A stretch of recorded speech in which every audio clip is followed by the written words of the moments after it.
Ma'asyiral muslimin yang dimuliakan Allah Subhanahu wa taala, ada 4 perkara kemana seorang mukmin itu harus mengingat sebuah kematian. Pertama, karena mengingat kematian bisa menjauhkan kita dari maksiat kepada Allah Subhanahu wa taala. Karena orang yang tidak pernah mengingat mati, maka orang akan terbiasa melakukan maksiat, karena dia pikir bahwa tidak ada kehidupan setelah kematian.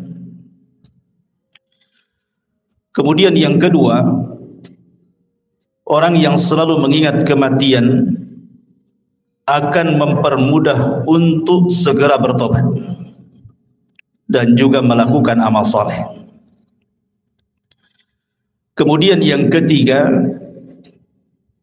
mengingat kematian adalah hal yang bisa mendatangkan rasa takut, sehingga orang tidak mungkin merasa aman dari azab kubur, dan dia akan berusaha untuk menghindarkan diri dari setiap penyebab yang akan menjerumuskan dari azab kubur.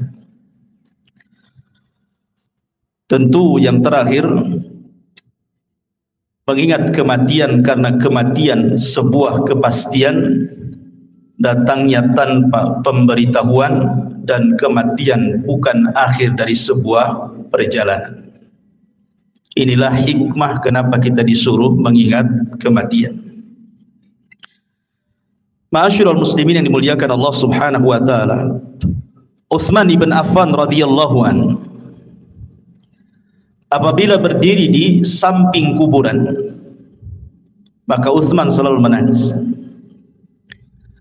Tetapi kalau Utsman dibicarakan tentang kondisi neraka dan azabnya, maka Utsman ibn Affan biasa-biasa saja.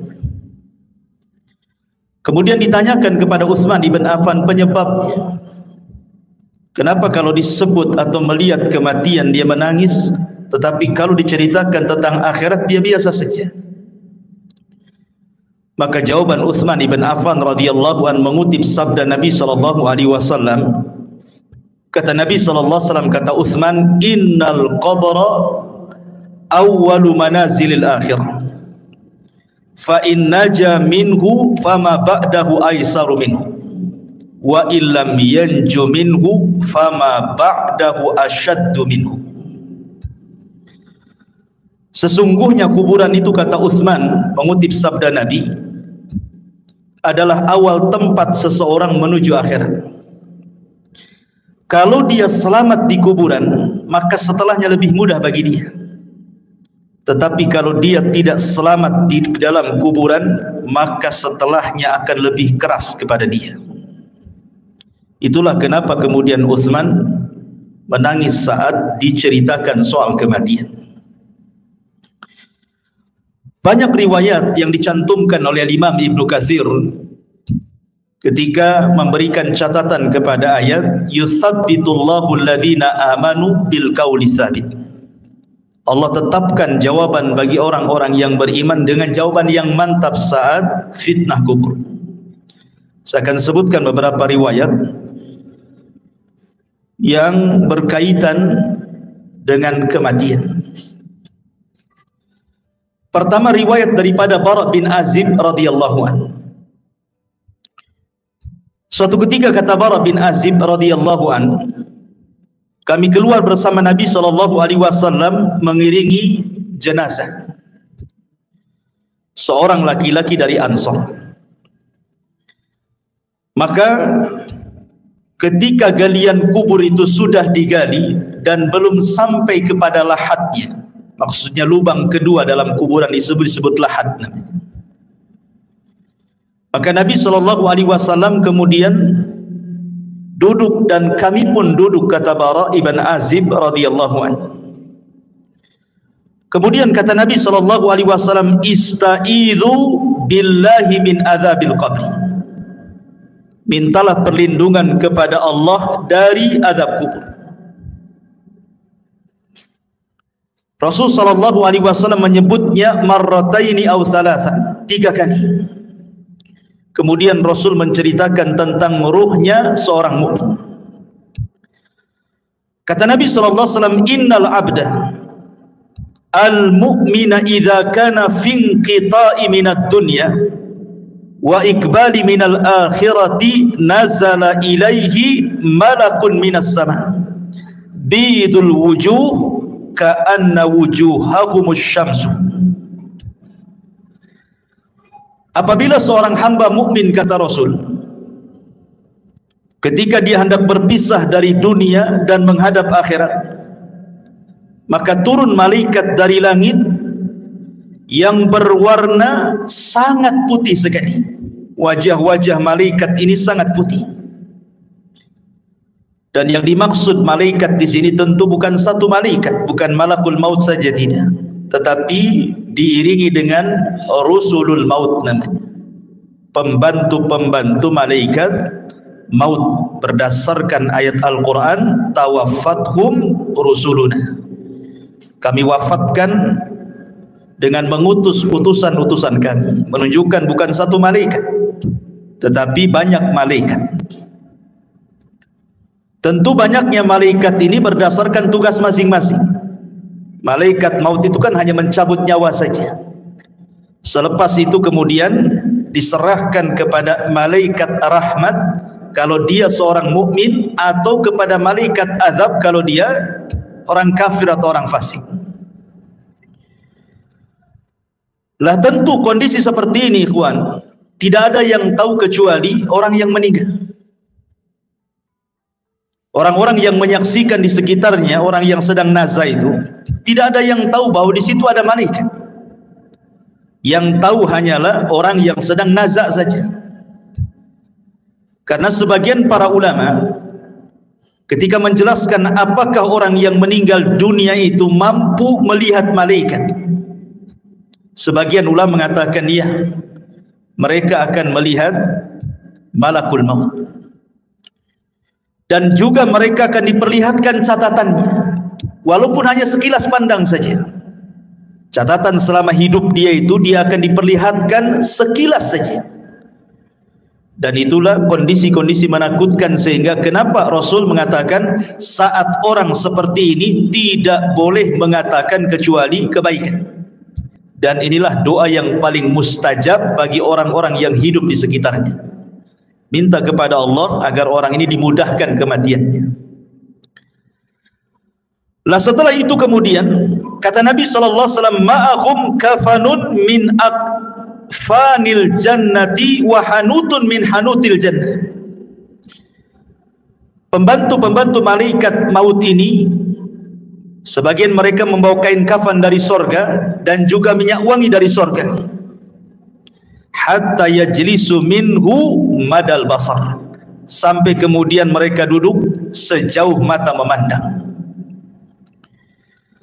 Ma'asyiral muslimin yang dimuliakan Allah Subhanahu wa taala,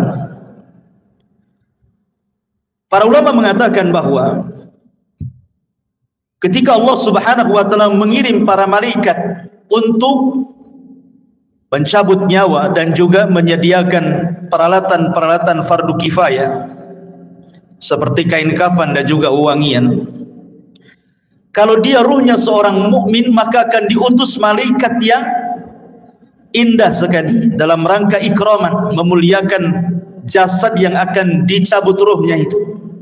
Jadi yang diutus itu betul-betul malaikat, bukan malaikat yang menyeramkan, tidak. Makanya Rasul mengatakan bidul wujuh, wajah mereka sangat bercahaya.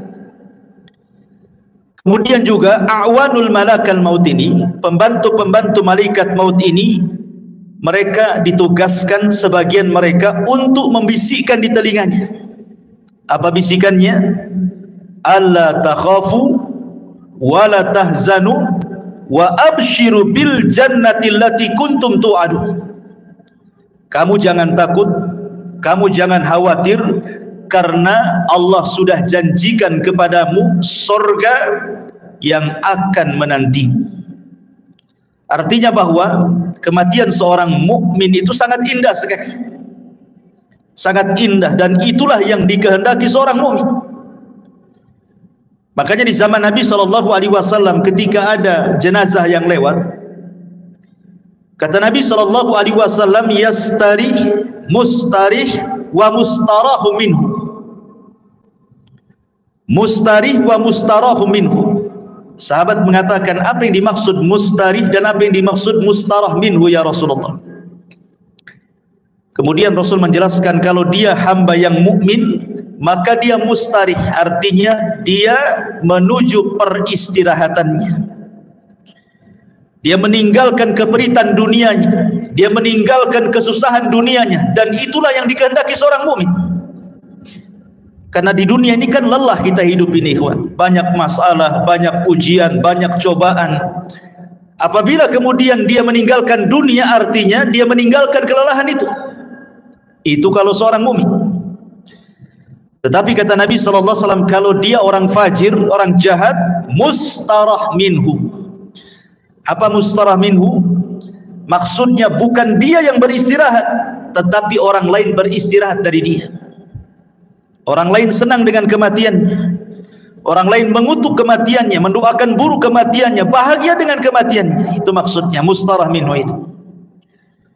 Jadi seorang mukmin itu memang kematian sangat ditunggu-tunggu, karena memang Nabi SAW yang mengatakan, man ahabba liqa Allah ahabballahu liqa'ah. Barang siapa yang cinta berjumpa dengan Allah, maka Allah pun rindu berjumpa dengan dia. Makanya kenapa diutus malaikat-malaikat seperti ini. Kemudian setelah orang ini dihadapkan dengan malakul maut dan juga rusulul maut, maka kemudian dalam riwayat yang lain, malaikat maut akan menyeru kepada orang yang sedang sakaratul maut dengan panggilan, ya ayyatuhan nafsu at-tayyibah. Wahai jiwa yang tenang, kanat fil jasadi tayyib, yang bersarang di jasad yang baik, ukhruji hamidatan, keluarlah dengan sangat terpuji, wa abshiri birauhi wa rauhanin wa rabbi ghairi ghadban, berbahagialah, keluarlah wahai roh yang baik dengan dihadapkan kepada Rabb yang tidak pernah murka kepada anda. Dalam riwayat, marhaban binafsi at-tayyibah, selamat datang jiwa yang sangat baik. Ukhruji ila rabbiki radiyatan mardiyah, keluarlah kepada Rabb yang sudah menanti kamu dengan keridhaan. Tentu panggilan seperti ini, ikhwan, akan merangsang ruh itu untuk cepat keluar. Makanya kalau kita melihat di masyarakat kan, terkadang ada orang yang nazar itu sampai berhari-hari tidak keluar-keluar ruhnya. Ada yang 1 minggu dia sakaratul maut, koma. Ada yang 1 bulan tidak mati-mati. Tetapi ruhnya seorang mukmin ketika dipanggil seperti itu, maka Nabi SAW kemudian mempermisalkan ruhnya seorang mukmin ketika dipanggil dengan kata-kata wahai jiwa yang tenang, maka ruhnya itu akan keluar seperti tetesan air yang terakhir fi famis siqa, dari mulut teko yang terakhir dia keluar. Kalau saya analogikan ini botol aqua, ini kan banyak airnya. Kalau kita buka tutupnya ini, kemudian kita tuangkan, tentu air yang pertama kali yang keluar pasti deras, karena masih penuh dengan air kan. Tapi kalau seandainya air yang dalam botol ini hanya tinggal 1 tetes saja, kemudian kita tuangkan seperti ini, maka air yang 1 tetes itu akan mengalir dengan pelan kan, dengan pelan, kemudian jatuh persis di mulut teko tadi. Begitulah gambaran Rasul ketika menjelaskan ruhnya seorang mukmin itu keluar seperti tetesan air yang keluar yang terakhir dari mulut teko. Jadi akan lembut, lain dengan kalau kita langsung keluar begini kan langsung deras gitu ya. Tapi kalau tetesan yang terakhir kan lembut keluarnya, pelan, tapi pasti kemudian keluar. Begitulah Rasul menggambarkan ruhnya seorang mukmin apabila dicabut oleh Allah, lewat para malaikat maut ini. Ma'asyiral muslimin yang dimuliakan Allah Subhanahu wa taala. Kemudian kata Nabi sallallahu alaihi wasallam, setelah ruh itu dicabut, ingat malakul maut itu hanya mencabut ruh saja, tugas dia selesai sampai di sini. Kemudian setelah itu beralih kepada malaikat rahmat atau disebut dengan rusulul maut namanya. Lah rusulul maut inilah yang kemudian mengambil alih ruh tersebut, kemudian meletakkan di kain kafan yang sudah disediakan dari sorga. Kemudian wewangian yang semerbak laksana minyak misik dalam riwayat. Jadi baunya itu membumbung sampai ke langit, sehingga setiap malaikat yang mencium baunya di langit itu, mereka akan bertanya, ruhnya siapa ini? Maka malaikat yang membawa ruh ini akan menyebut nama dengan nama yang dia sukai dipanggilnya di dunia dan mengatakan ruhnya fulan ibnu fulan. Maka semua malaikat di langit memuji ruh ini. Kemudian ruh ini diangkat sampai ke langit pertama. Maka kemudian penjaga pintu langit pertama membuka pintunya, kemudian naik ke langit pertama. Semua malaikat di langit pertama mendoakan ruh ini. Kemudian naik ke langit kedua, seluruh malaikat di langit kedua mendoakan ruh ini, sampai kemudian melewati langit ketujuh. Tidak dijelaskan sampai di mana ruh ini dinaikkan ke langit, yang jelas dia melewati langit ketujuh. Wallahu alam sampai di mana, karena riwayatnya tidak dijelaskan. Kemudian setelah itu Allah berjumpa dengan ruh ini. Kemudian Allah Subhanahu wa taala katakan kepada malaikat yang membawa ruh ini, kembalikan ruhnya ke dalam jasadnya dengan baik.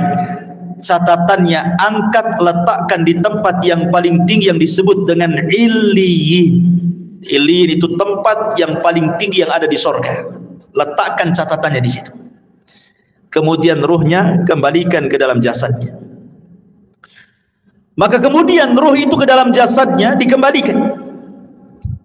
Lah saat seperti ini, ketika ruh ini diterbangkan ke langit, disitulah manusia sedang memandikan jenazah ini, kemudian mengkafani jenazah ini, kemudian menyolati jenazah ini, kemudian mendoakan jenazah ini, sampai kemudian ke dalam kubur, kemudian meletakkan di liang lahat, kemudian dipendam kuburannya. Jadi saat proses fardu kifayah itulah ruh naik ke langit. Jadi manusia sedang sibuk memandikan, mengkafankan, menyolatkan, menguburkan, maka ruh punya kesibukan sendiri karena dia sedang menghadap Allah Subhanahu wa ta'ala. Lah kemudian ketika selesai sudah penguburan, barulah kemudian ruh itu dihantar kembali ke dalam kuburnya. Lah ketika ruh dengan jasad ini kemudian kembali, disitulah orang yang ada di kubur ini sempat mendengar pembicaraan orang-orang yang di atas kuburan. Termasuk suara terompahnya, suara sandalnya, dia mendengarnya. Termasuk apa yang dibicarakan di atas itu dia sempat mendengarnya. Apakah dia sedang menangis, apakah sedang mencela, ataukah sedang memuji, ataukah sedang berbicara tentang hal-hal tentang dia, dia semua dengar. Dan itu berdasarkan riwayat Umar bin Khattab radhiyallahu an pernah bercerita ketika Nabi SAW selesai perang Badar. Kemudian pemimpin Quraisy itu semua mati di perang Badar dan dimasukkan ke dalam sumur yang tidak berpenghuni, yang disebut dengan Qalibu Badri. Kemudian Nabi SAW 3 hari menetap di Badar setelah kemenangannya, mulai dari tanggal 17 Ramadan sampai tanggal 20 Ramadan. Kemudian Nabi SAW menghampiri sumur yang dilempar jasad-jasad para pembesar orang kafir, Abu Jahal, Umayyah, kemudian Al-Walid dan semua pembesar Quraisy yang dimasukkan ke dalam sumur itu. Kemudian Nabi SAW mengatakan dengan menyebut satu persatu namanya, wahai fulan, wahai Abu Jahal, wahai Uqbah, wahai Umayyah, disebutkan satu-satu tuh. Kemudian Rasul mengatakan, hal wajadtum ma wa'adakum haqqa laqad wajadna ma wa'adana rabbuna haqqan, kata Rasul. Wahai Abu Jahal dan para pembesar Quraisy yang lainnya, apakah kalian sudah mendapatkan yang kalian janjikan ketika kalian berada di dunia? Kata Nabi SAW, sungguh kami sudah mendapatkan apa yang Allah janjikan kepada kami hari ini berupa kemenangan. Umar bin Khattab radhiyallahu anhu ketika itu merasa heran kenapa Rasul berbicara dengan sumur yang di situ jasad-jasadnya pembesar orang-orang Quraisy itu. Kata Umar, ya Rasulullah, bukankah mereka sudah jadi bangkai? Mereka tidak akan mendengar ucapan.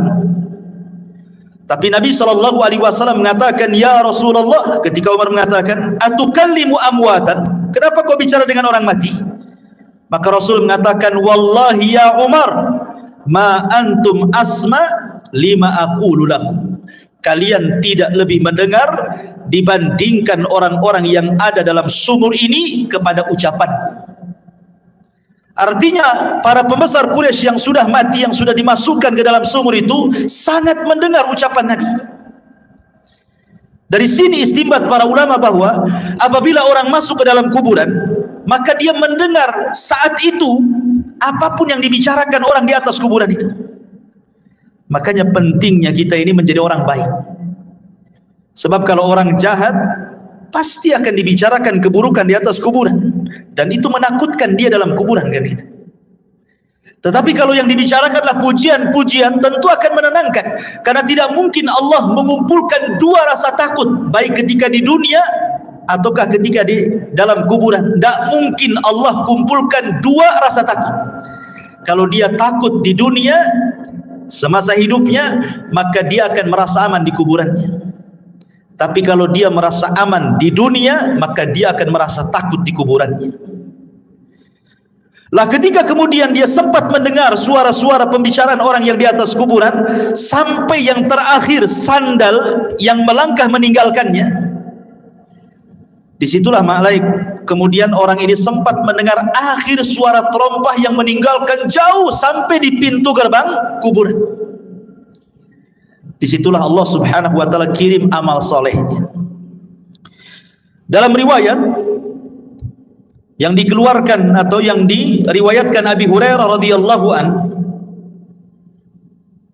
tiba-tiba kemudian datanglah salat inda ra'sihi, waz zakatu an yaminihi, wasyamu an yasarihi, wa kana fi'lul khairati min sadaqatin wassilahi wal ma'rufi wal ihsan ila nasi inda rijlaihi.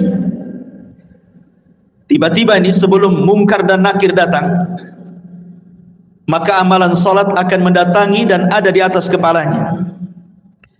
Kemudian zakat di samping kanannya, kemudian puasa di samping kirinya, kemudian perbuatan kebaikan dari sedekah, menyambung silaturahim, memerintahkan kebaikan, berbuat baik kepada manusia diletakkan di antara kedua kakinya. Karena kan posisi dia berbaring. Ya, posisi orang yang dikuburkan berbaring.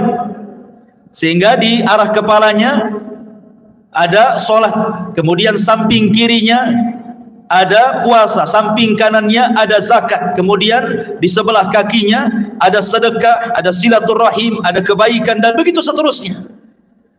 Dan amalan-amalan ini menjelma sebagai manusia.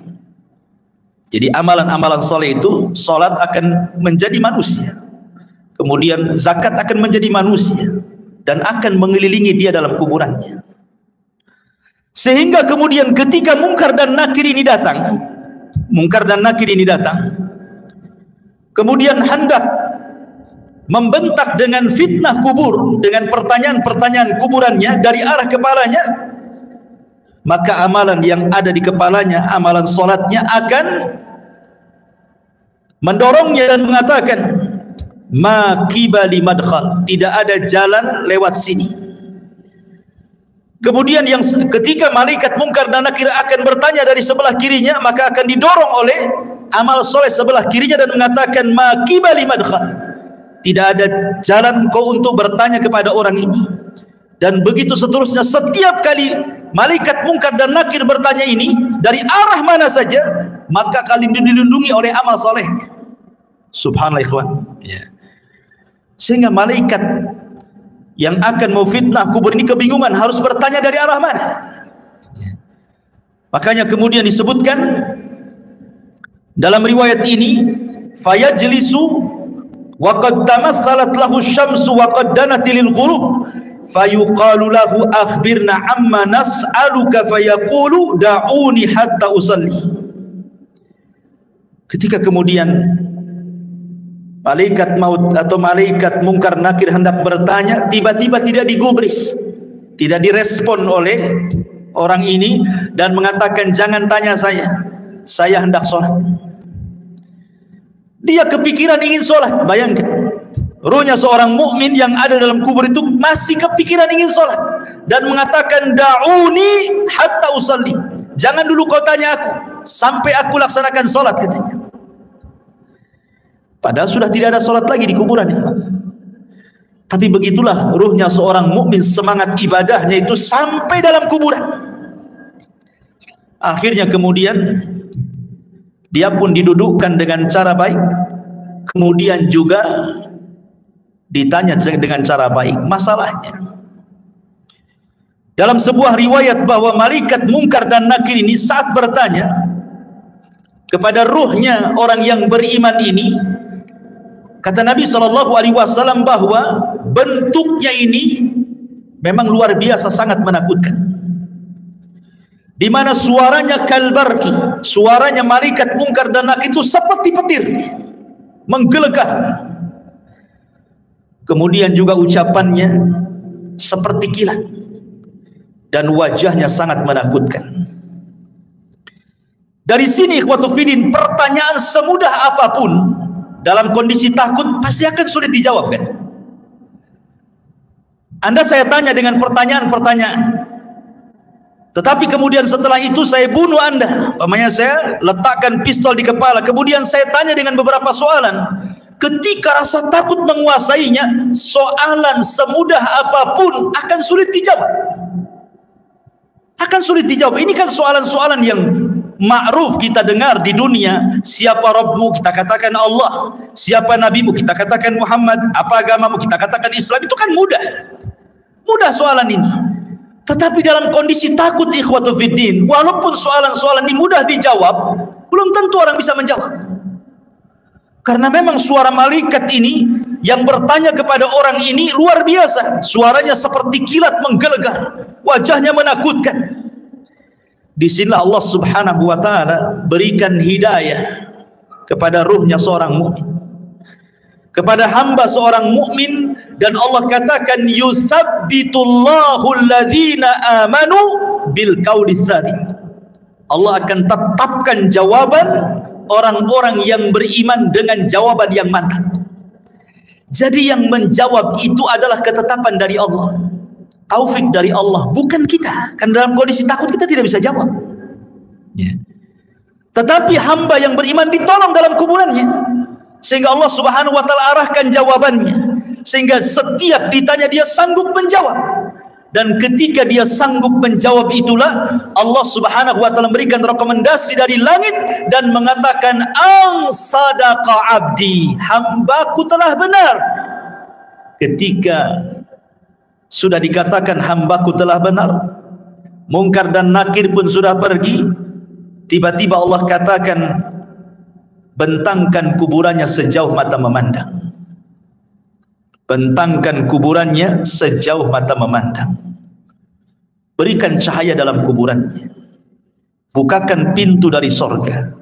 Hantarkan minyak wangi dari sorga, pakaian, minuman dari sorga, suasana dari sorga, hantarkan ke dalam kuburannya.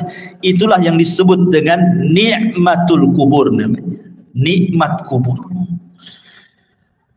Ma'asyiral muslimin yang dimuliakan Allah Azza wa Jalla.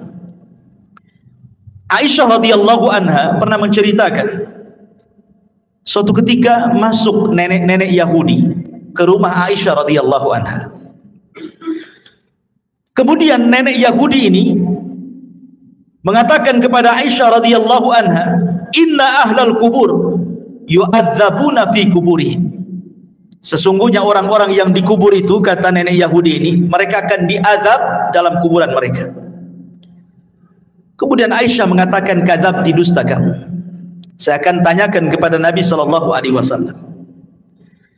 Maka setelah itu kemudian nenek Yahudi pergi, Rasul masuk ke rumah Aisyah. Kemudian Aisyah menceritakan, ya Rasulullah, tadi ada nenek Yahudi mengatakan bahwa sesungguhnya orang yang ada di kubur itu akan diazab. Apa pendapatmu? Kata Rasulullah SAW, kadzabat, dia sudah berdusta.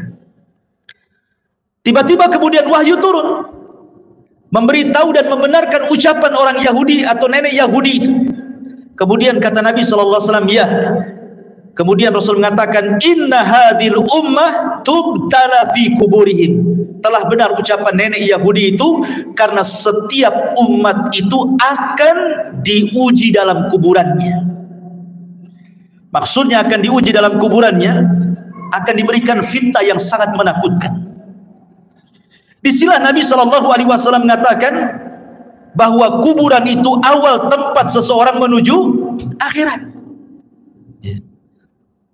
Lihat, bayangkan fitnah kubur ini kan menyeramkan, ikhwan, di mana suara malaikat menggelegar seperti petir, kemudian lisannya seperti kilat, wajahnya menakutkan. Apakah kita sanggup melewati fitnah kubur ini? Makanya saking dahsyatnya fitnah kubur ini, sampai-sampai Nabi SAW memberikan irsyad kepada kita, setiap kita sholat sebelum salam, kita berlindung dari azab kubur. Apa kata Nabi SAW? Allahumma inni a'udzubika min azabi jahannam wa min azabil qabri. Tidak cukup wa min azabil qabri, wa min fitnatil mahya wal mamat. Dari fitnah kehidupan dan kematian. Fitnah kematian artinya fitnah kubur. Karena sangat mengkhawatirkan. Makanya wajar kalau seandainya Nabi SAW memerintahkan para sahabat saat kemudian menguburkan jenazah, disuruh minta dua perkara. Dan ini sunnah bagi antum yang mengantarkan jenazah ke kuburan. Ini jadi sunnah. Setiap antum mengantarkan jenazah ke kuburan, kemudian menguburkannya dan selesai penguburan, dua doa yang disunnahkan oleh Rasul sebelum antum pulang. Pertama, istaghfiru li akhi. Mintalah kepada Allah ampunan akan dosa saudara kita yang ada di kuburan ini. Yang kedua, minta kepada Allah ketetapan supaya dia sanggup menjawab. Itu saja. Itu sunnah dua, jangan pernah ditinggalkan. Jangan kita hantarkan mayat ke kuburan, setelah dikuburkan kita pulang. Enggak begitu sunnahnya. Tetapi selesai penguburan jangan pulang dulu. Kita dekati kuburan, kemudian kita kepal beberapa tanah kalau kita tidak ikut menguburkan, kemudian kita letakkan di atas kuburannya, kemudian kita katakan, ya Allah ampuni orang ini, ya Allah tetapkan jawaban orang ini, kemudian pulang. Itu sunnahnya, ya. Ma'asyiral muslimin yang dimuliakan Allah Subhanahu wa taala. Kembali kepada hadis Nabi SAW. Kemudian Nabi SAW mengatakan, adapun ruhnya orang fajir, orang jahat, orang kafir, orang fasik, maka kemudian malaikat maut ini akan menyerukan dengan kalimat-kalimat yang sangat menakutkan saat kematiannya. Dia mengatakan, ya ayyatuhan nafsul khabithah kanat fil jasadil khabithi ukhruji dhamimatan wa abshiri bihamimin wa ghassab. Subhanallah. Malaikat maut mengatakan, wahai ruh yang jahat, yang hinggap di jasad yang jelek, keluarlah secara tercela dan habarkanlah dengan neraka yang menyala-nyala dan juga dengan nanah penduduk neraka. Coba bayangkan panggilannya, wahai jiwa yang buruk, yang bersarang di jasad yang buruk, keluarlah secara tercela dan habar gembirakan dengan neraka yang menyala-nyala dan darah dan nanah penduduk neraka yang sudah menunggunya. Keluar kamu. Ini panggilan menyeramkan, ikhwan. Makanya kenapa kemudian ruhnya orang-orang yang tidak beriman itu tidak mau keluar? sehingga terkadang nazak berhari-hari, berminggu-minggu, berbulan-bulan tidak mau keluar dia tersiksa itu dengan ruh yang ada dalam badannya, sampai-sampai Nabi SAW ke pisau yang berbentuk bengkok, mungkin bahasa kitanya seperti cerulit, ya, ada pisau berbentuk bengkok seperti ini, kemudian dihadapkan dengan kambing wol, yang belum dicukur itu. Lihat kambing wol itu kan banyak tuh rambutnya tuh, kalau belum dicukur itu ya. Kemudian pisaunya dimasukkan. Otomatis ketika pisau dimasukkan ke dalam kambing wol itu, otomatis akan terkait-kait dengan bulu-bulunya. Setelah terkait-kait dengan bulu kambing wol itu, kemudian disiram. Anda bisa bayangkan, akhirnya kemudian makin lengket dengan pisau itu. Kemudian setelah lengket dengan pisau, kemudian kata Nabi SAW, pisau itu kemudian ditarik dengan cara paksa. Kira-kira apa yang terjadi? Akan merontokkan setiap bulu-bulu kambing wol itu. Maknanya ketika ruhnya orang fasik, orang fajir, orang kafir dicabut itu, maka akan merontokkan seluruh persendiannya, seluruh tulang-tulangnya, dan dia akan menjerit. Tidak ada yang tahu rasa sakitnya kecuali Allah, dan jeritannya tidak ada yang mendengar kecuali binatang. Manusia tidak dengar, tetapi para binatang tahu, dan tidak ada yang bisa merasakan rasa sakit seperti itu kecuali Allah yang tahu rasa sakitnya. Jangan lagi orang fasik, ikhwan, orang yang beriman saja. Kata Nabi SAW, wa inna fil al-mauti la saqarat. Dalam kematian itu kan ada keperitan, ada rasa sakit. Setiap orang pasti merasakannya. Nabi saja merasakannya. Tetapi rasa sakit yang diderita seorang mukmin saat kematian itu adalah, boleh jadi itu akhir penggugur dosa dia. Tapi rasa sakit yang diderita orang fajir, orang fasik, orang kafir, boleh jadi itu awal azab saat kematiannya. Ma'asyiral muslimin yang dimuliakan Allah Azza wa Jalla. Kemudian setelah itu ruh itu keluar, apa yang terjadi? Kata Nabi SAW, maka dia sudah disediakan kain kafan dari neraka. Kain kafan dari neraka itu. Artinya ini bukan kain kafan biasa, kain kafan yang penuh dengan api, dengan bau busuk penduduk neraka yang melambung ke langit. Ketika para malaikat itu mencium baunya, semua membencinya, semua mengutuk dan melaknatnya. Ini ruhnya siapa? Bau sekali. Tidak ada yang memuji ruh ini. Sehingga ketika betul-betul Rasulul Maut ini mengangkat ruh itu dalam kain kafan di neraka sampai membumbung ke langit, apa yang terjadi? Tidak ada satupun pintu langit yang mau dibuka. Lihat bahasa Al-Quran. Allah Subhanahu wa taala mengatakan dalam surah Al-A'raf ayat 40, la tufattahu lahum abwabus sama wa la yadkhuluna al-jannah hatta yalijal jamalu fi sammil khiyat. Pintu-pintu langit tidak ada yang dibuka, satu pun. Bahkan mereka tidak akan masuk ke dalam surga sampai ada cerita unta masuk ke lubang jarum.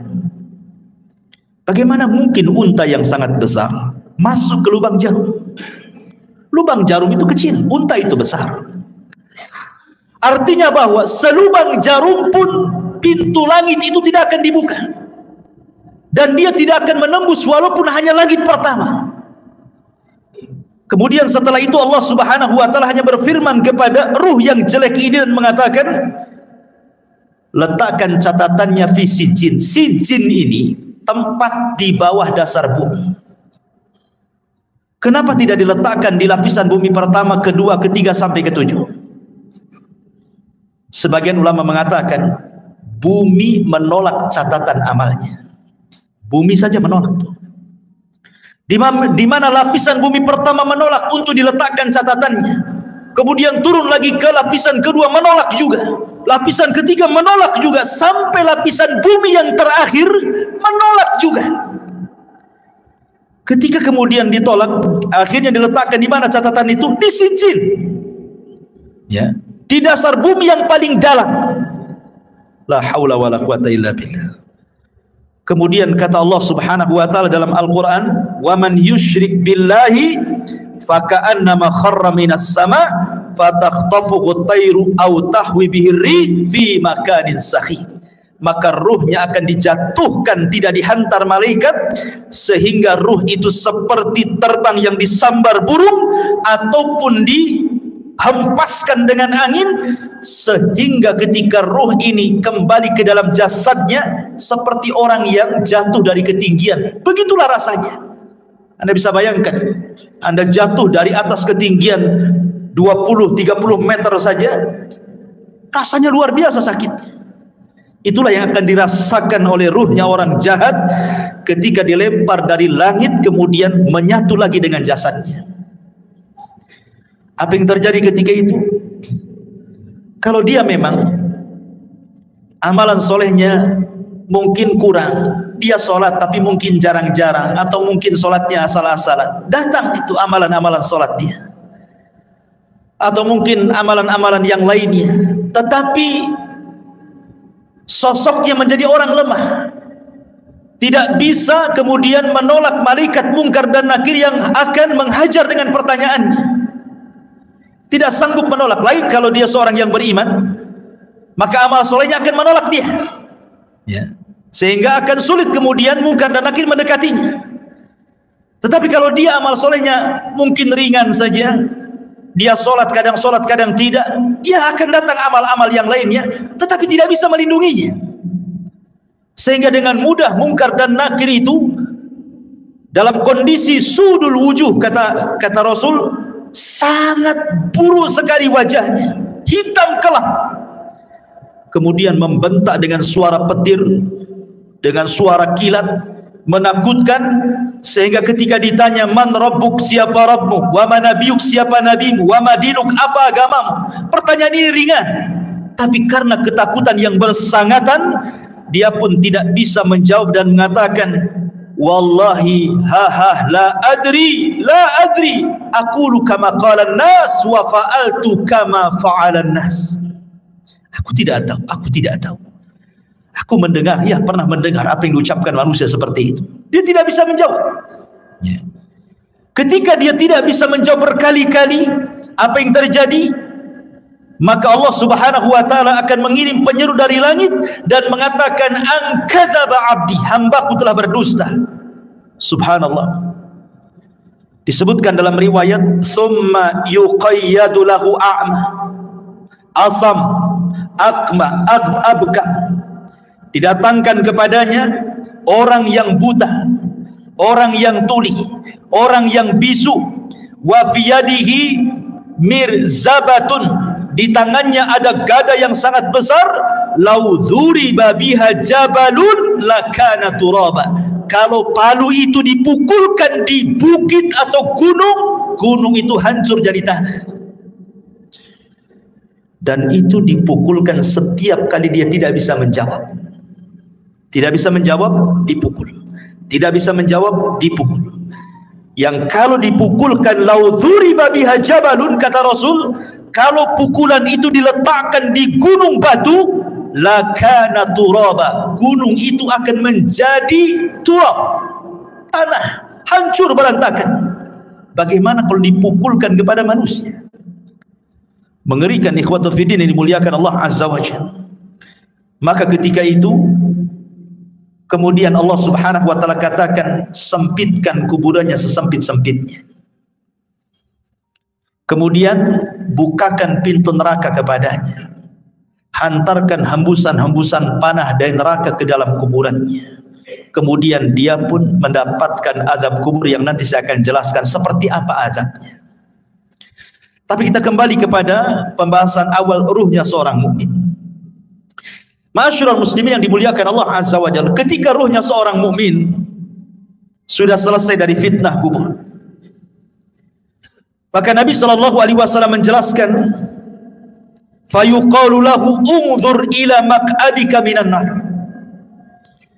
Tiba-tiba ketika dia sedang duduk selesai ini dari fitnah kubur, tiba-tiba dibentangkan di sebelah kirinya gambaran neraka yang sedang menyala-nyala. Diperlihatkan neraka.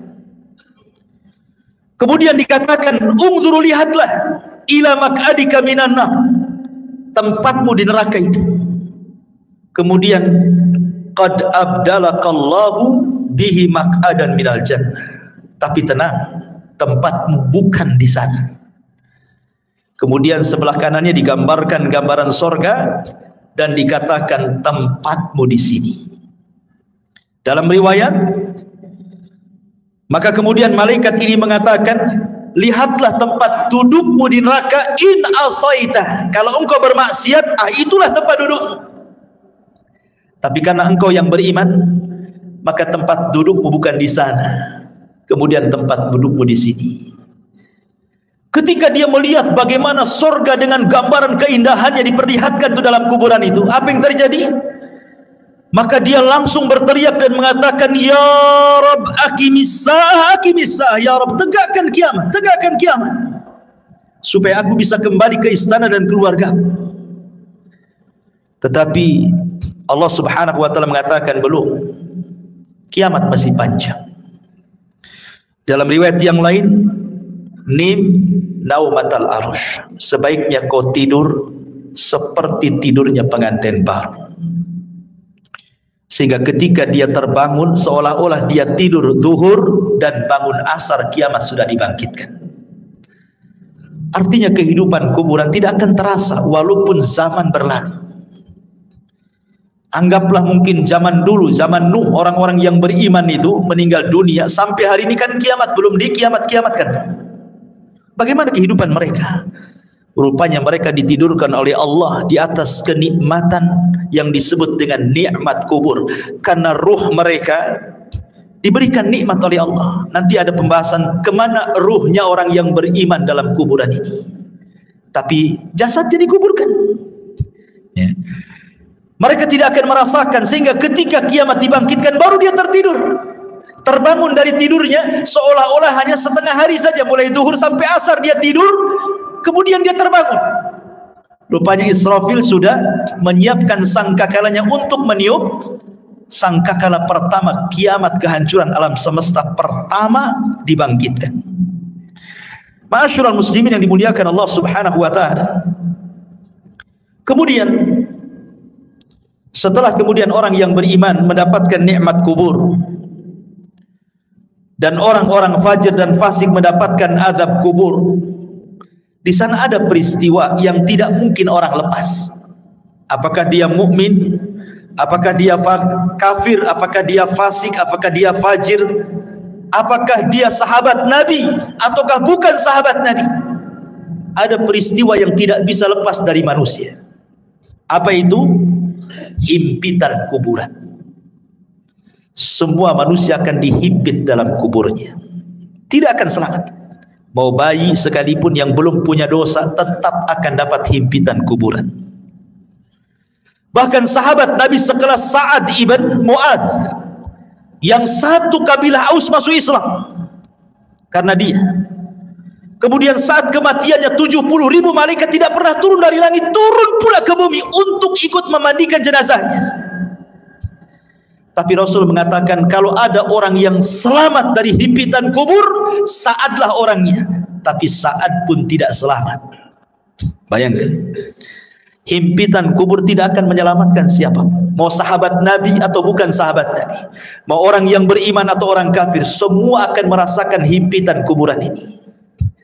Tapi sebagian para ulama membahas, tentu akan ada perbedaan himpitan bagi orang yang beriman dengan himpitan bagi orang kafir atau fasik.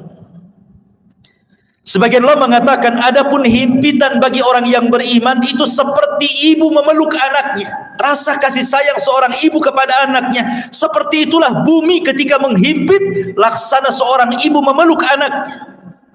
Karena kita ini dari tanah dan akan kembali kepada tanah, jadi tanah itu seperti ibu bagi kita. Sehingga ketika himpitan tanah itu menghimpit setiap jasad orang yang beriman, maka tidak akan merasakan rasa sakit sedikit pun, karena itu bentuk sayang seorang ibu kepada anak.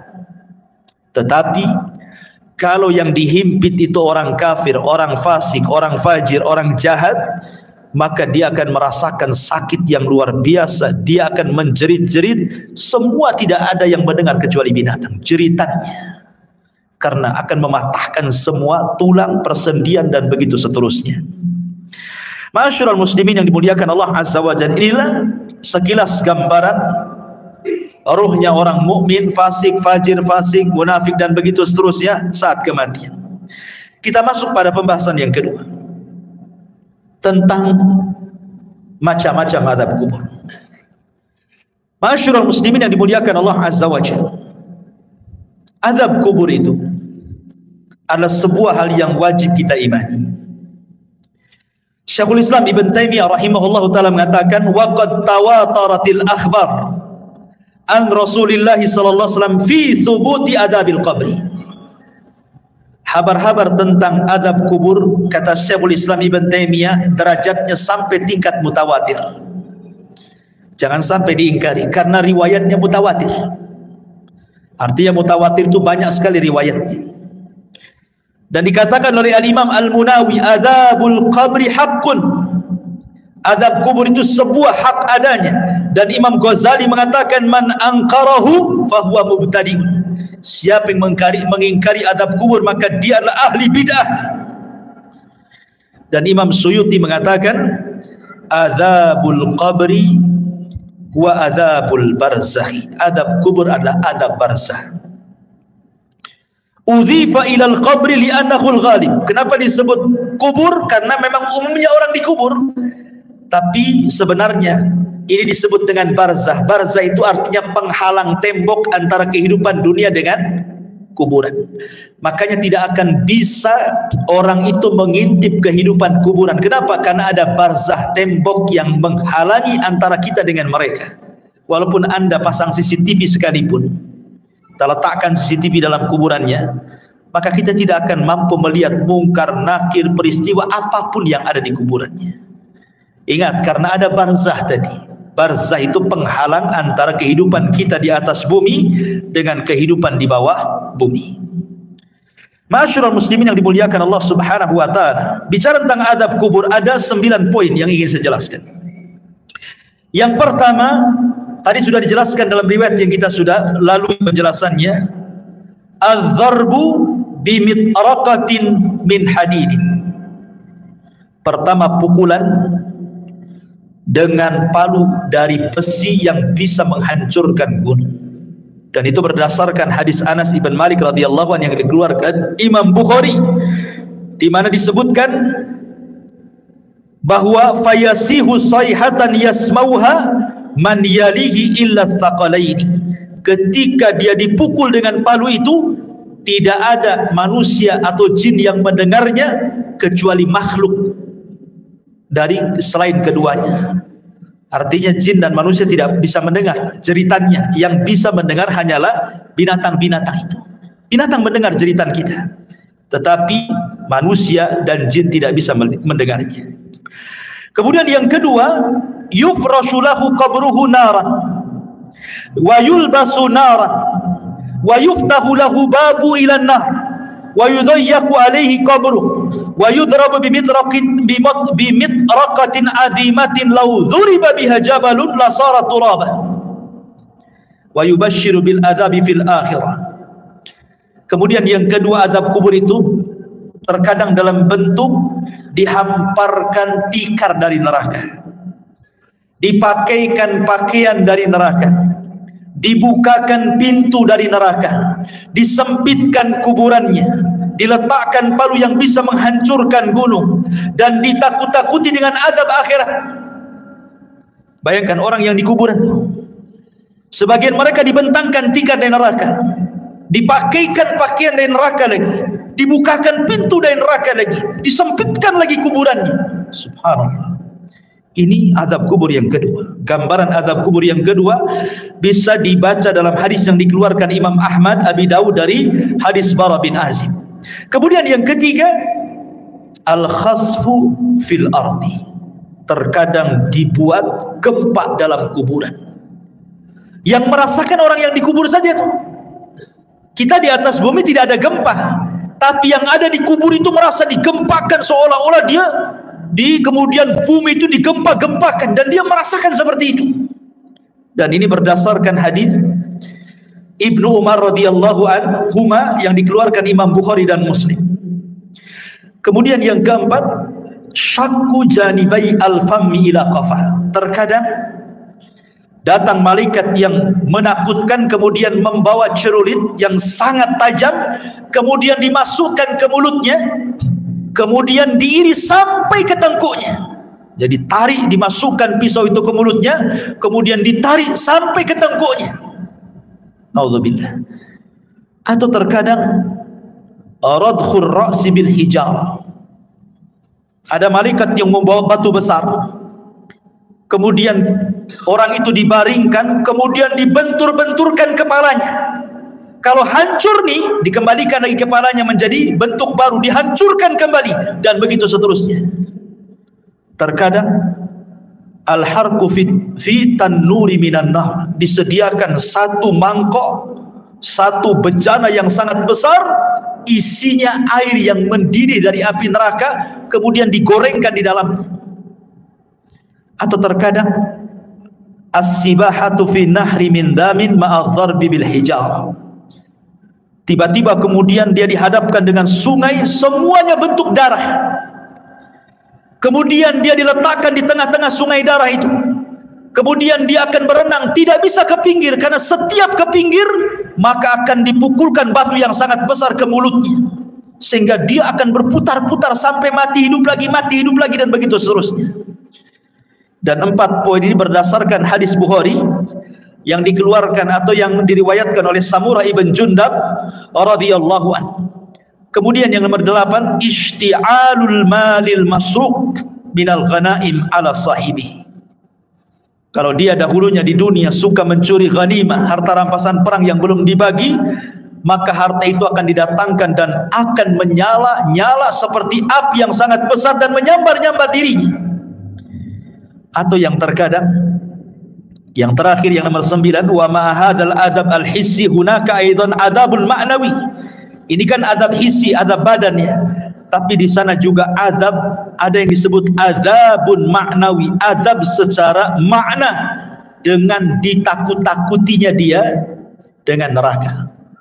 Jadi dibentangkan gambaran di neraka, nanti kamu akan masuk ke situ, nanti akan masuk ke situ, dan dia akan merasa takut yang luar biasa. Ini padahal baru azabul adnaya, adab yang rendah.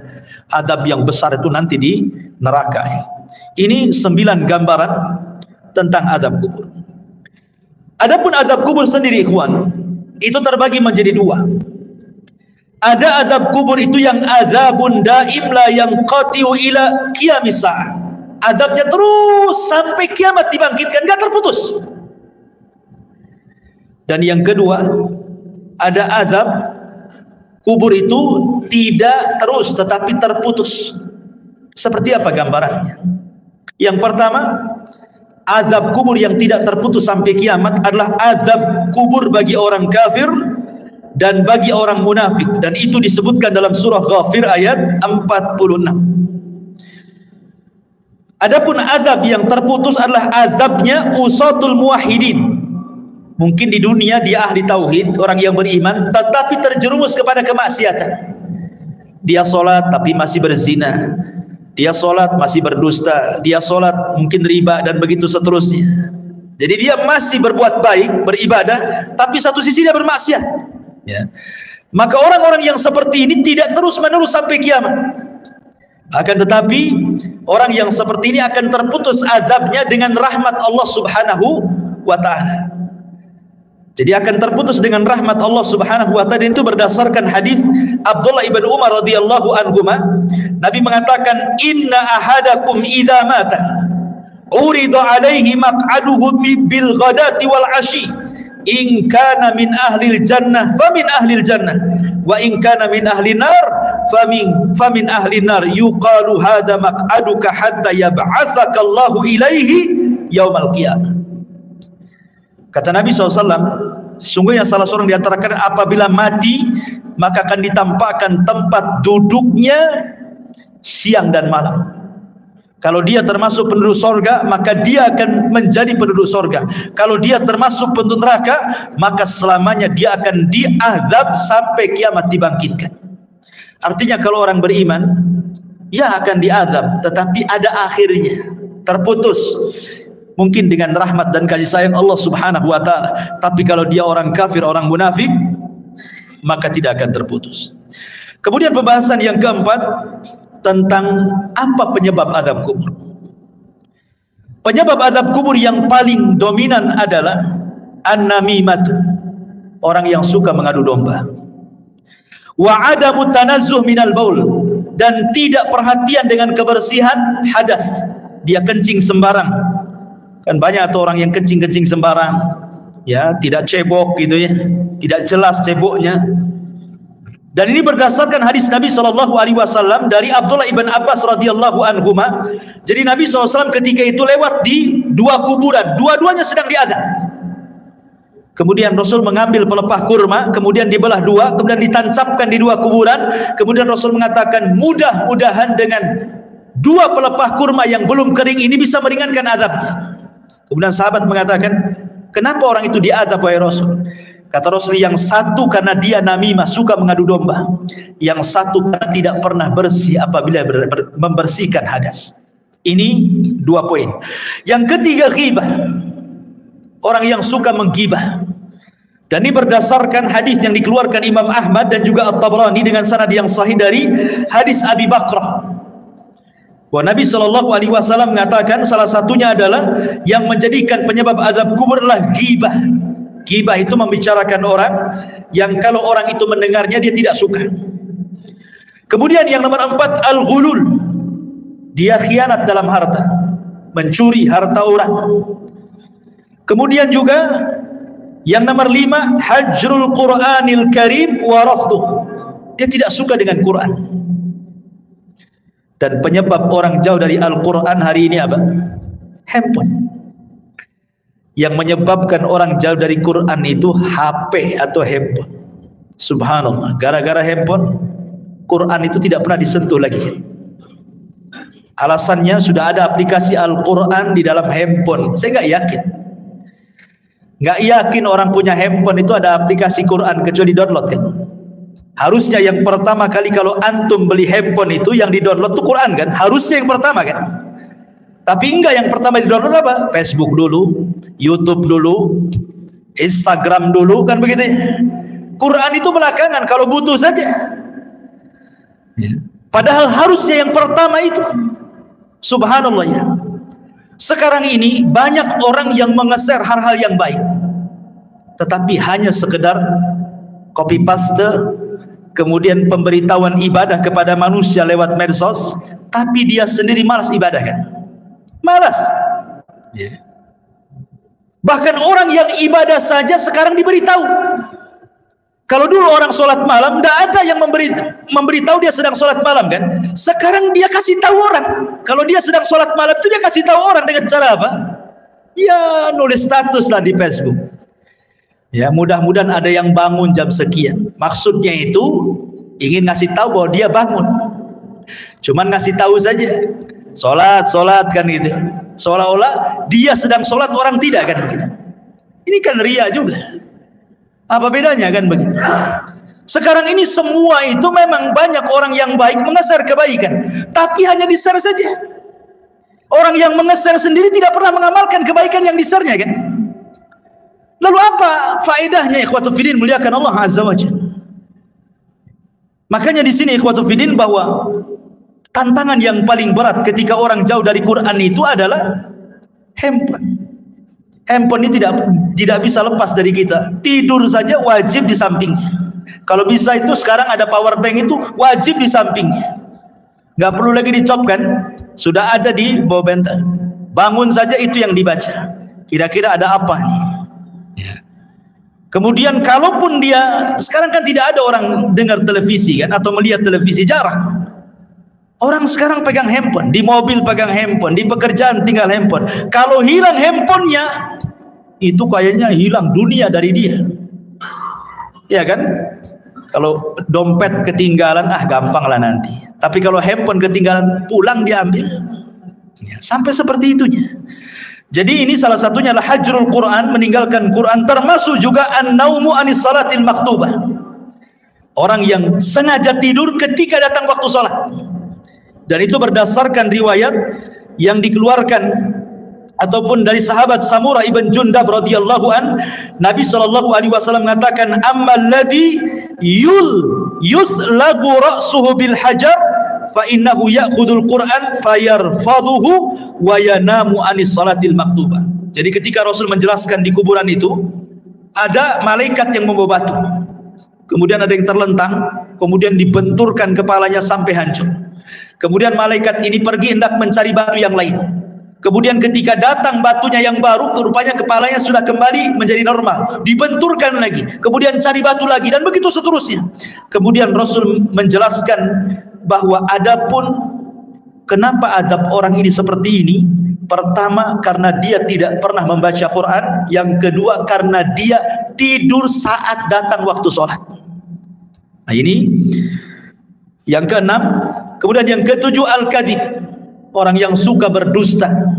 Dan sekarang dusta ini paling mudah dilakukan dengan medsos. Sekali lagi kembali ke medsos, apalagi musim politik. Hari-hari musim politik ini jangan nge-share asal-asalan, karena terkadang untuk menjatuhkan lawan, terkadang menyebarkan berita hoax. Kita tidak tahu ya. Contoh umpamanya akhir-akhir ini kita mendengar Saudi Arabia mengadakan pesta itu Holywen itu apa itu ya, pesta hantu ya. Hoax, Iwan. Tidak ada itu cerita kayak gitu. Dari mana? Itu hoax yang disebarkan untuk menjelek-jelekan negara sana kan itu.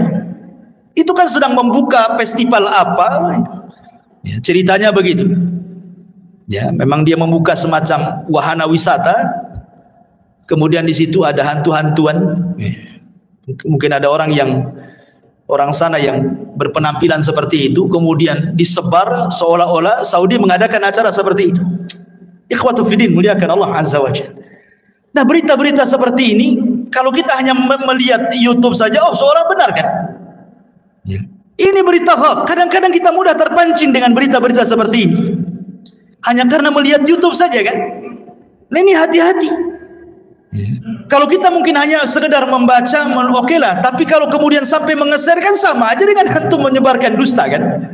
Nah itu kan hati-hati. Ini penyebab azab kubur terbesar hari ini adalah dusta. Karena orang berdusta paling mudah sekarang. Nulis status share, copy paste share, selesai. Dia tidak sadar bahwa dia sedang berdusta. Kalau dulu berdusta itu paling 1-2 orang yang kena korbannya. Sekarang kita berdusta ini bisa ribuan orang kena korban, ikhwan. Dengan cara melihat itu semua kena dengan berita yang kita share. Nauzubillah ya. Dan ini kata Al-Hafidz Ibnu Hajar rahimahullahu taala, wa innama istahaqqa ta'dzib lima yanshau an tilka al-kadhbah. Bahwa kata Imam Al-Hafidz Ibnu Hajar rahimahullah mengatakan sesuatu hal yang berhak mendapatkan azab kubur ketika seseorang mudah kemudian menyebarkan berita dusta. Kemudian yang nomor 8 zina berdasarkan hadis Samurah bin Jundab. Kemudian yang nomor 9 aklur riba, memakan dosa riba. Kemudian yang nomor 10 asyirku wal kufru, kesyirikan dan kekufuran. Termasuk juga niyahatul mayit. Niyahatul mayit itu maksudnya orang yang hidup ketika ada yang meninggal, orang yang dicintainya, dia pun meraung-raung, menjerit-jerit seolah-olah menolak takdir Allah. Ya, seolah-olah menolak takdir Allah. Ini bahaya karena membuat orang yang meninggal itu diazab. Kata Nabi SAW, yu'adzabul mayyitu bibukai ahlihi alihi. Bahwa mayit akan diazab dengan tangisan orang yang hidup kepadanya. Makanya antum wajib, laki-laki yang menggunakan akalnya, kalau ada keluarga yang meninggal, nasihati. Biasanya wanita-wanita yang suka niyahan ya, nasihati mereka, jangan menangis. Apa? Sebab dengan tangisan orang hidup itu menjadikan si mayat diazab masalahnya. Nah ini juga termasuk daripada azab kubur. Dan banyak sekali. Kemudian secara singkat amal-amal yang bisa menyelamatkan dari azab kubur. Pertama, perbanyak baca surah Al-Mulku. Tabarakalladzi biyadihil mulku wa huwa ala kulli syai'in qadir. Perbanyak baca surat Al-Mulk. Kemudian yang kedua, perbanyak amal saleh. Kemudian yang ketiga, berdoalah agar kita diwafatkan di hari Jumat. Berdoa kepada Allah agar kita diwafatkan di hari Jumat, dan kita bersabar saat ditimpa sakit. Kalau seandainya kita sabar saat sakit kemudian meninggal, boleh jadi itu husnul khatimah. Karena saat-saat orang sakit itu biasanya setan lebih dekat dibandingkan saat dia sembuh. Ingat, orang sakit itu lebih dekat dengan setan dibandingkan dengan Allah. Karena biasanya kalau orang sakit, ikhwan, apalagi kalau sudah bertahun, itu biasanya mudah putus asa. Terkadang di antara mereka lah sudah lebih mati saja daripada nyusahkan orang hidup, ya. Atau terkadang menolak takdir, kenapa saya terus yang sakit, kenapa kok gak disembuh-sembuhkan, kemudian bayangannya macam-macam, akhirnya malas ibadah, ya. Kemudian juga istiqomah, dan istiqomah ini berat, ya, tetapi inilah yang bisa menyelamatkan dari azab kubur. Kemudian juga al-mautu bimurabitan fi sabilillah, kematian saat menjaga perbatasan saat jihad. Kemudian juga yang paling penting berdoa kepada Allah Subhanahu wa taala dan senantiasa mengamalkan ketakwaan kepada Allah, dan yang paling penting lagi menjauhi sebab-sebab azab kubur yang tadi saya sebutkan tadi, ya, dusta, namimah dan begitu seterusnya. Tapi pembahasan yang terakhir bicara tentang ruh. Kemana ruh saat manusia sudah selesai pertanyaan mungkar dan nakir, artinya selesai fitnah kubur, berarti masuk ke nikmat dan azab kubur, kan itu. Kemana ruh ini saat nikmat ataupun azab kubur? Baik, Ma'asyiral muslimin yang dimuliakan Allah Subhanahu wa taala, Al-Imam Ibnul Qayyim rahimahullahu taala, beliau mengatakan dalam kitabnya Ar-Ruh, pembahasan di mana ruh ini. Pertama kita akan bagi tentang ruh ini. Ruh para nabi. Pertama, ruh para nabi. Ruh para nabi tentu berada fi a'lal illiyin, berada di tempat yang paling tinggi, yang disebut dengan rafiqil a'la. Karena Nabi SAW ketika meninggal dunia, kemudian malaikat maut mengatakan kepada Nabi dua pilihan, apakah engkau mau hidup terus di dunia dengan kegemilangan, kemenangan yang sudah diraih, ataukah mau menyusul teman-temannya di tempat yang paling tinggi di sorga? Maka Rasul mengatakan, Allahumma ila rafiqil a'la, saya memilih ke tempat yang paling tinggi di sorga. Jadi ruhnya para nabi berada di rafiqil a'la. Kemudian yang kedua, arwahus syuhada, ruhnya para syuhada, orang-orang yang mati syahid. Allah Subhanahu wa taala mengatakan dalam surah Al-Imran ayat 169, wala tahsabanna alladziina qutilu fi sabilillahi amwatan bal ahya inda rabbihim yurzaqun. Jangan kau sangka orang yang mati di jalan Allah itu mati, tidak, mereka hidup. Mereka mendapatkan rezeki di sisi Allah Subhanahu wa taala. Abdullah bin Mas'ud radhiyallahu anhu ketika bertanya tentang ayat ini kepada Nabi sallallahu alaihi wasallam, di mana ruhnya para syuhada? Maka Rasul mengatakan, arwahuhum fi ajwafi tairin hadarin laha qanadilun mu'allaqatun bil arsy. Jadi ruhnya para syuhada berada di kendil-kendil, dibawa oleh ketiak burung sorga, kemudian diletakkan digantungkan di arsy Allah Subhanahu wa taala. Jadi ruhnya para syuhada berada di kendil-kendil yang dibawa terbang oleh burung-burung, kemudian digantungkan di bawah arsy. Ini ruhnya para syuhada. Kemudian yang ketiga, arwahul mu'minin salihin, ruhnya orang-orang yang beriman yang saleh. Maka takunu tuyuran ta'alluqus syajaril jannah, maka ruhnya orang-orang yang beriman yang saleh, mereka akan digantungkan di pohon-pohon surga. Mereka akan digantungkan di pohon-pohon surga. Adapun yang keempat, arwahul usad, ruhnya orang-orang yang ahli maksiat. Dia orang Islam tapi ahli maksiat, berzina, berdusta, berjudi dan begitu seterusnya. Dia orang Islam tapi usad ahli maksiat. Maka dijelaskan bahwa mereka tetap ditahan dalam kuburannya, karena mereka tidak bisa keluar dari kuburannya dan mereka merasakan azab kubur. Mereka tidak bisa keluar dari kuburan. Kemudian juga yang nomor 5, Imam Ibnul Qayyim rahimahullah ta'ala mengatakan, masih membahas tentang usad, maksudnya orang yang ahli maksiat. Minhum man yakunu mahbusan ala babil jannah kama fi haditsil akhar, ra'aitu sahibakum mahbusan ala babil jannah. Adapun orang-orang yang beriman, yang ahli maksiat, kemudian maksiatnya sudah selesai diadab. Kan tadi saya katakan bahwa orang yang beriman yang ahli maksiat kan adab kubur tidak terus, tapi terputus karena rahmat Allah Azza wa Jalla. Lah sebagian ruhnya itu diletakkan di halaman pintu sorga. Ya, di halaman pintu sorga kata Imam Ibnul Qayyim rahimahullahu ta'ala. Kemudian yang keenam, ruhnya orang-orang kafir. Tentu ruhnya orang-orang kafir, mereka diadab dan tidak bisa keluar dari kuburan, dan mereka akan bolak-balik masuk neraka. Tetapi sekali lagi ikhwatu fiddin muliakan Allah Azza wa Jalla, keterangan para ulama seperti ini tidak bisa kita katakan dengan jazam, dengan tegas, karena soal ruh itu kan tidak ada yang tahu kecuali. Makanya Al-Imam Ibnul Qayyim rahimahullahu ta'ala ketika Al-Imam Ibnu Utsaimin rahimahullahu ta'ala ketika ditanya tentang ruh ini, maka beliau mengatakan ruh itu urusan Allah Subhanahu wa ta'ala, dan ini adalah perkara gaib, kita tidak bisa menetapkan kecuali dengan dalil. Ini kan hanya ijtihad para ulama saja seperti ini. Tetapi hakikatnya ruh di kuburan itu di mana? Wallahu a'lam. Hanya Allah Subhanahu wa ta'ala yang tahu dengan kondisi ruhnya, apakah mereka orang-orang yang beriman ataukah mereka orang-orang kafir. Adapun ada riwayat yang maudhu yang disebutkan oleh sebagian ulama seperti ruhnya orang kafir berada di sumur Barhut. Diletakkan di sumur Barhut. Sumur Barhut itu yang ada di Hadrul Maut Yaman. Di situ ada sumur, antum bisa klik saja atau di YouTube sumur Barhut. Itu sumur menakutkan yang ada di Yaman. Ya. Sampai hari ini para ilmuwan berusaha meneliti itu. Ya, sumurnya besar. Jadi ada yang mengatakan bahwa orang-orang kafir diletakkan di sumur itu. Ya, adapun ruhnya orang-orang yang beriman tentu fil iliyyin, tetapi sekali lagi ini riwayatnya lemah gitu ya, bahkan tidak berdasar. Tapi oleh sebagian ulama ada yang menyebutkan seperti perkataan Imam Barbahari rahimahullah dalam kitabnya Syarhu Sunnah.